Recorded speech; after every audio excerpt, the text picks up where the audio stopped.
Today, I want to talk to you guys about insurance. We have the business bank account. We've got our LLC, business bank, the EIN, and we filed for our DUNS number. The DUNS is going to come, it's going to show up. It's just part of the process, but it's not anything that you need right now in this moment. Now that you've started this process, time to find insurance. You need to activate your MC. So whether you are someone, and I just saw somebody in the comments talking about like, do I need a $1 million policy and all this other stuff? Yeah, $1 million would actually help you a lot, especially if you go with like an industry standard. But honestly, just set off the minimum and go to your insurance agent or your broker, and let's talk about that for a minute.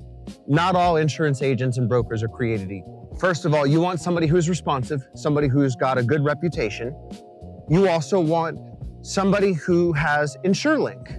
And I don't know how many people I'm calling out or how many people I may or may not piss off with that, but I don't want my ability to generate a COI for a customer to basically be the thing that my business hinges on. You know what I mean? Like, I love it when an agent's like, oh, well, we've got, an amazing customer service agency and all this other stuff. And like, we get back to you within an hour. And I love that. That's great. That's the industry standard. But if you are going to pivot or advertise yourself as someone who is an insurance gangster, InsureLink. If you don't have InsureLink, I'm not doing business. Like, I want to be able to generate a COI with your name on it at 2 o'clock in the morning if I felt like it. So those are some important things about brokers and finding out what states they're licensed in. Like, what if you live in Texas, but you plan on moving somewhere else? Do you want to keep that broker? Do you want to maybe, you know what I mean? So those are going to be criteria for me that I'm looking for really, really hard. So that'd be good. Activate your insurance, file your BOC3, which, just so you know, you as a private citizen or carrier cannot file our BOC3.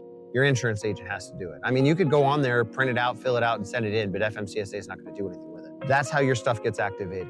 Helpful hint. When you go to activate this MC with your minimum insurance, don't put a blown out Honda on there. Do it with the vehicle that you plan on using, whether that be a Freightliner box truck or a Freightliner Cascadia or Columbia, whatever. Use as close to the vehicle as you're gonna want. Progressive especially is known for, okay, you activate, you start insurance, but you put insurance on a 98 Honda Civic. Great, the down payment is nothing, perfect. Now it's time to do some big boy stuff and up your limits. Some of these insurance companies are gonna go, well, what happened to the first vehicle? Where's the bill of sale? What are you gonna do if you just made some old shenanigans up? How are you gonna get out of that pickle? So you might as well start off on the right foot. I'm not someone who plays with my money or my family, so to me, that was a no-brainer. Make sure you're doing that. The next and final thing is to also make sure that you're qualifying for any discounts.